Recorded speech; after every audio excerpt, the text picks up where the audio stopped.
I sat facing her in a small booth. This way, we could see each other well.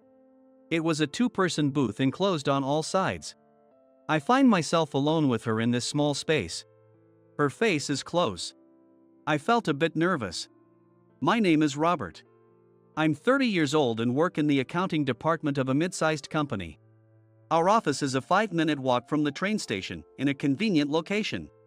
At first, I thought the noise from the nearby highway and trains would make it impossible to concentrate, but human adaptability is amazing. In less than 3 months, I stopped noticing the noise. Every morning, our accounting department has a meeting. It's just a simple briefing about our progress and any announcements. Today, during the meeting, our manager, David, sighed. A new woman will be joining the accounting department tomorrow. I'll be in charge of training her. But everyone please help, once she starts regular duties. A new hire. It wasn't something to sigh about, but since David did, it meant. Is she a person with a disability? David nodded with a pained expression. The higher-ups always think that people with disabilities should be placed in office work. There's such a thing as the right person for the right job. David had a reason for saying this. People with disabilities who were hired for the accounting department didn't last long. I didn't know why they left, but David probably knew, hence his grim face. But I thought he didn't need to be so openly negative. It would make us all hesitant around the new employee starting tomorrow. Well, it's not my responsibility to train her, so it's not really my concern. Feeling uneasy about David's attitude, I went back to my work after the meeting ended. The next morning arrived. The new employee David brought in was a very cute, petite woman. Emily, 24 years old. I have a hearing impairment. My right ear can barely hear even with a hearing aid. I'll have trouble hearing small sounds. And I apologize for any inconvenience this might cause. Her voice was pleasant to listen to, and her large almond-shaped eyes sparkled. In contrast to her enthusiasm, David wore a stern expression beside her. I was a bit annoyed at David for looking at a young woman trying her best with such a face. As work started, David was explaining things to Emily. He sat on her left side since her right ear couldn't hear well, but sometimes she couldn't hear him even when he spoke loudly. David sighed heavily and returned to his desk. After using his computer, he went back to her. I said everything I just said in an email, he told her loudly. I thought David's attitude was unacceptable. David! That's too much. Teaching through email when she's right here in the same department is ridiculous. When I said that, David glared at me and snapped, it's better for her. Mind your own business and get back to work. Usually, David would respond, albeit curtly, even when a lower-level employee like me talked to him. But his intimidating glare could be quite disheartening. As I was about to protest further, I heard a faint voice say, It was Emily.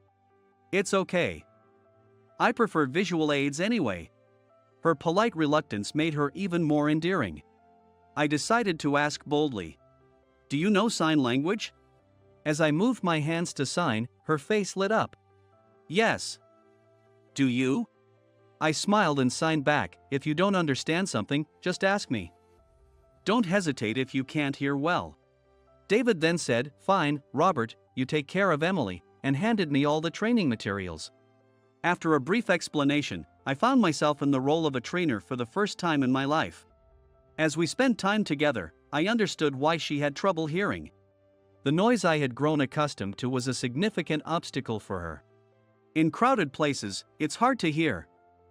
When I came for the interview, the room was quiet.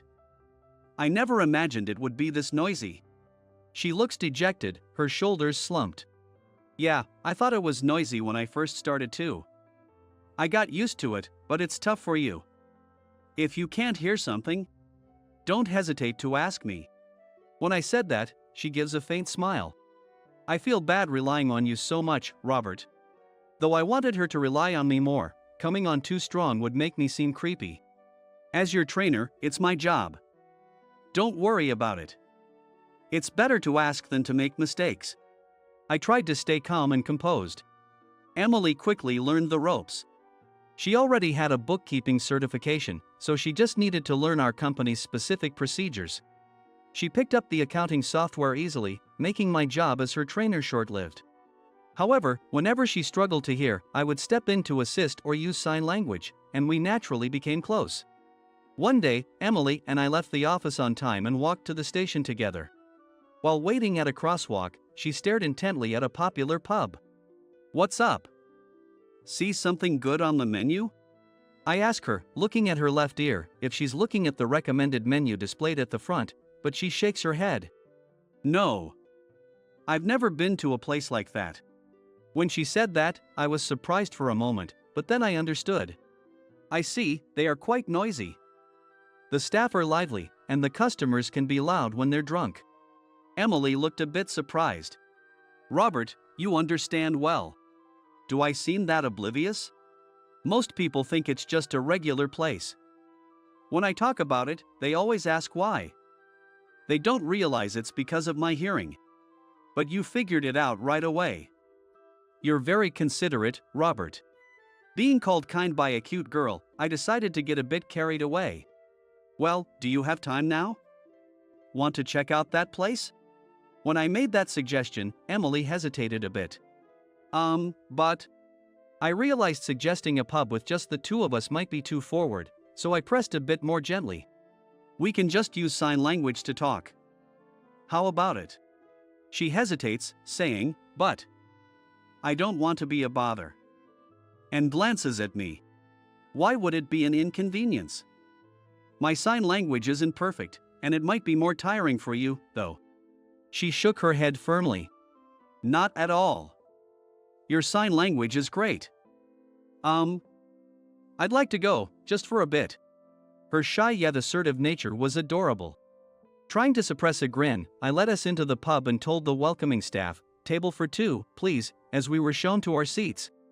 We sat facing each other in a small booth. This way, we could easily see each other's signs.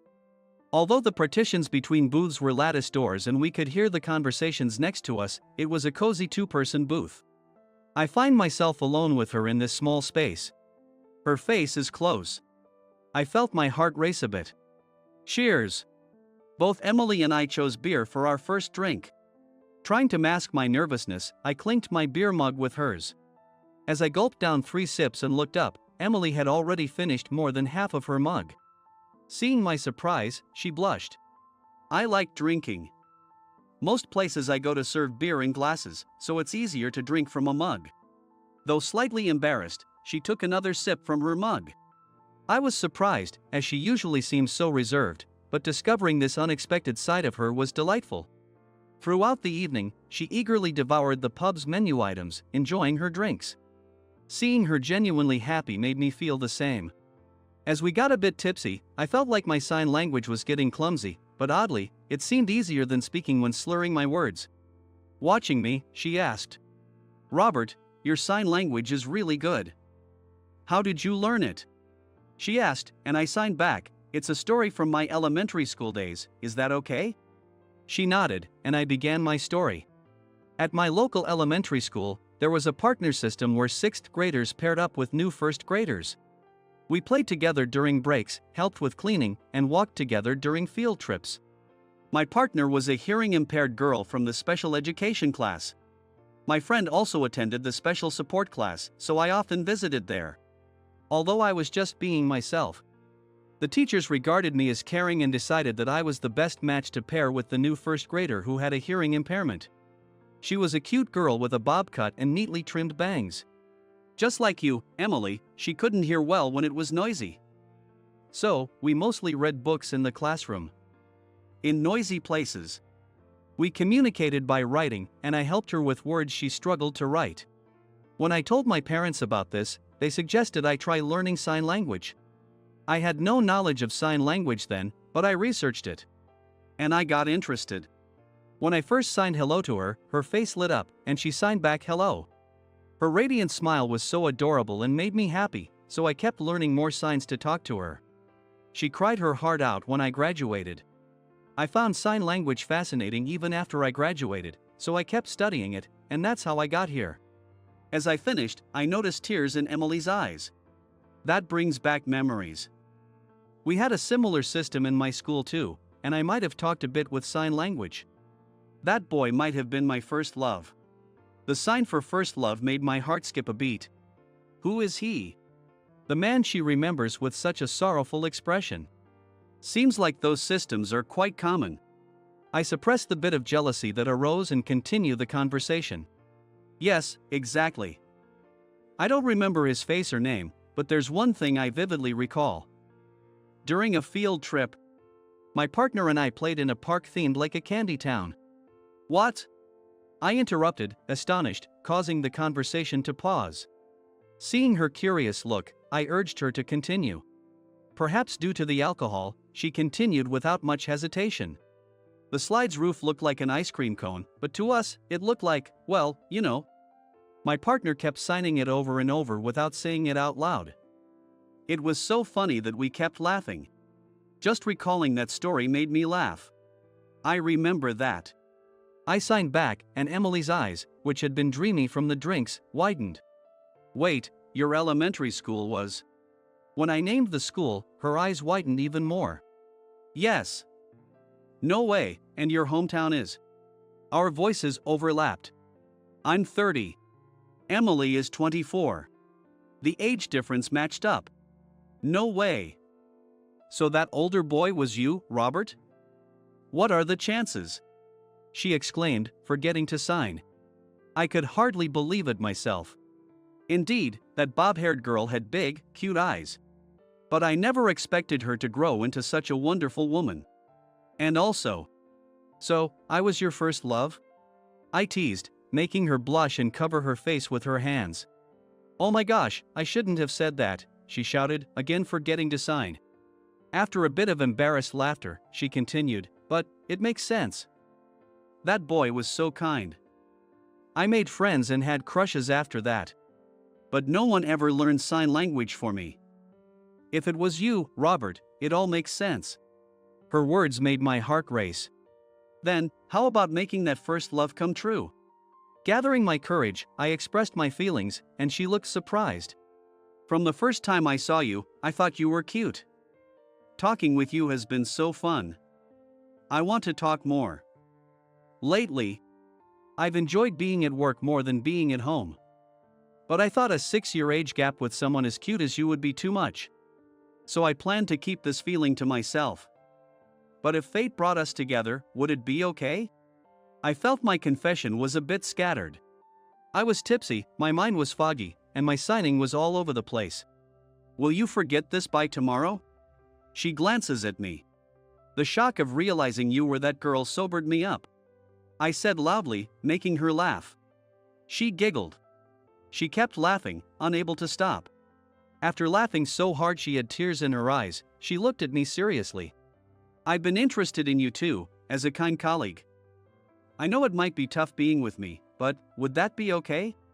I nodded enthusiastically. Of course. She pouted a bit at my strong response. Hey, are you really thinking this through? It's harder than dating someone without hearing issues. Even when she says that, I don't have the option to say, then let's stop. I think I'd be happy with you, even if it's tough. When I smiled gently, she blushed and looked down. And so, Emily and I started dating. Our relationship was going well. As for me, I would like to go to a fancy restaurant for special occasions, but she says, I'm already tired of those places. So our dates mainly consist of visiting family restaurants, pubs, and especially game centers, which are her favorites. We'd try and fail to win prizes from claw machines or compete in racing games. Sometimes, we'd rent a car and go on trips. We went on many dates, and the year flew by. I started thinking about proposing, and then the perfect opportunity came. I was getting promoted to a managerial position. This was the perfect chance to propose. I booked a luxurious hotel under the guise of a promotion celebration. And secretly, I chose a ring. I had checked her ring size during a visit to a jewelry store on her birthday. She had said, I can't accept such an expensive gift for my birthday, so I ended up buying her a pouch she wanted instead of a ring.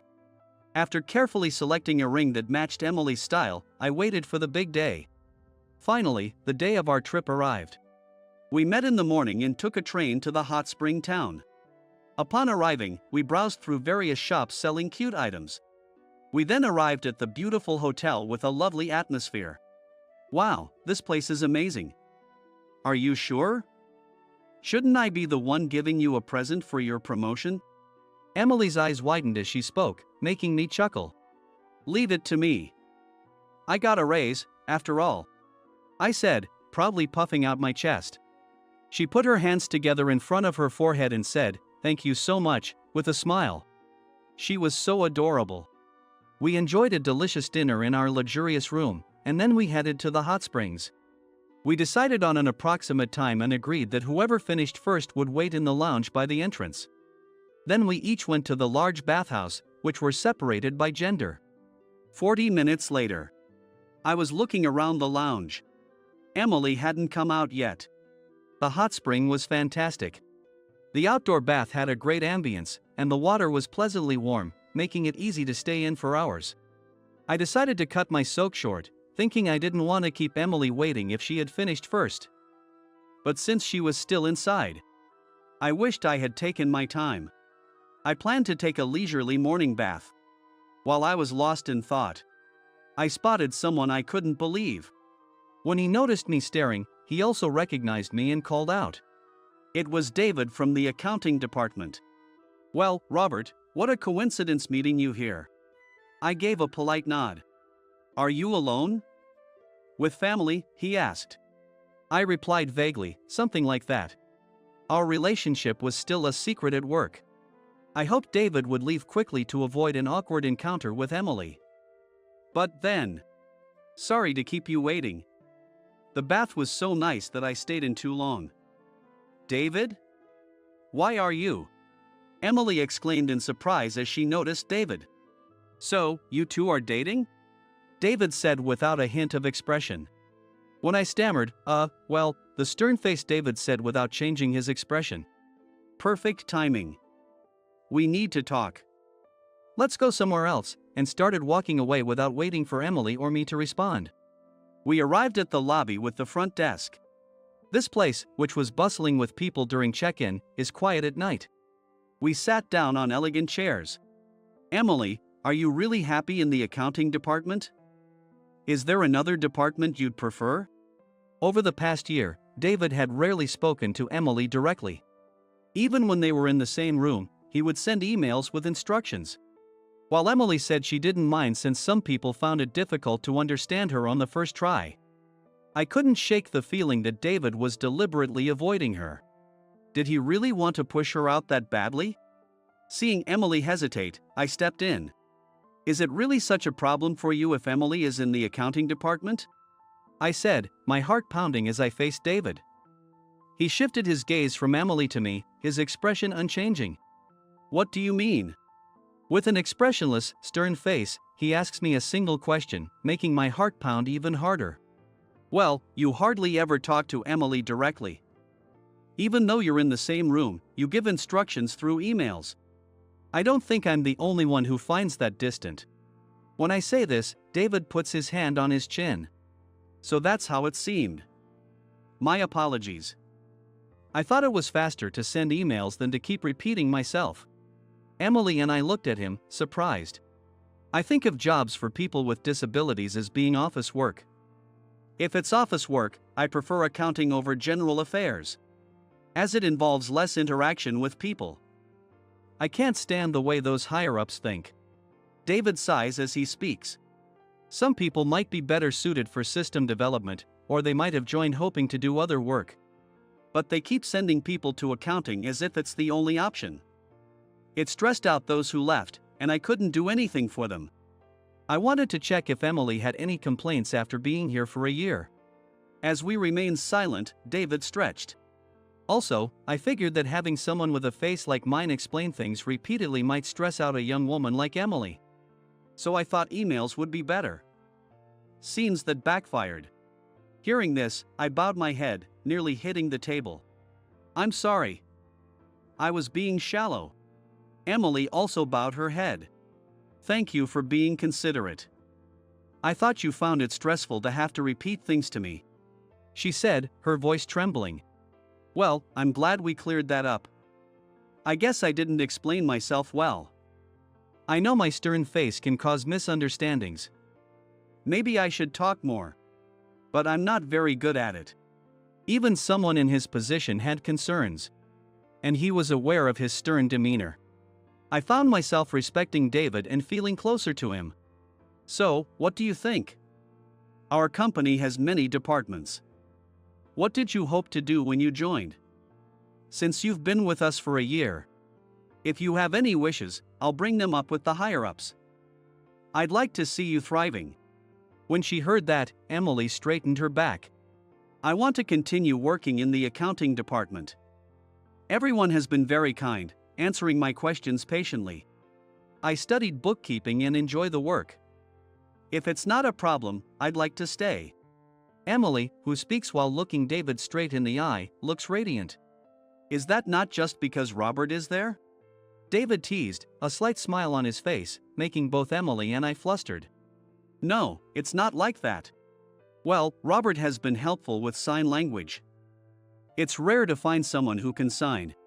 Seeing us panic, David chuckled. It might have been the first time I'd seen him laugh. Oh, right. Seeing Robert communicate with you using sign language made me think it might work better, so I tried practicing myself. Do you understand this? When he said that, David awkwardly signed hello in sign language. Emily's eyes filled with tears. I'm so happy. Thank you, David. I'm grateful to work with such kind people. David looked flustered by her tears. Well, I should practice more, but I've been busy. No, that's just an excuse, he muttered. I felt deep respect for David. Then, David stood up. The noise-proofing work in our department that I've been requesting is likely to be approved soon. It should make things easier. As we expressed our surprise, David said, I'm glad we talked. Sorry for the interruption. Take care, and started to leave. Emily and I stood up together and bowed deeply.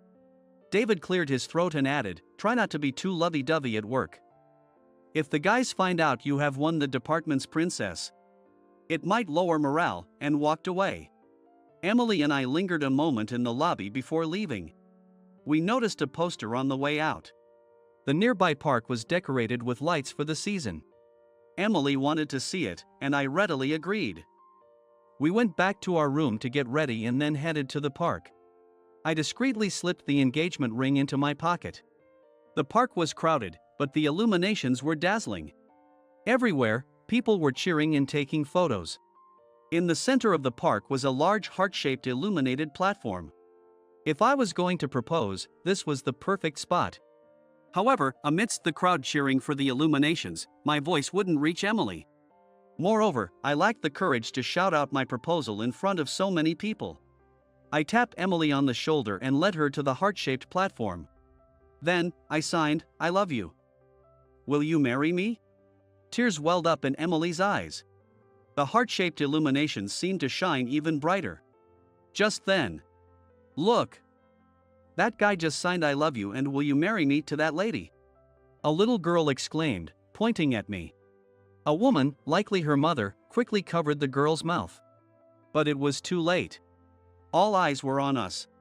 The area fell silent. I took a deep breath.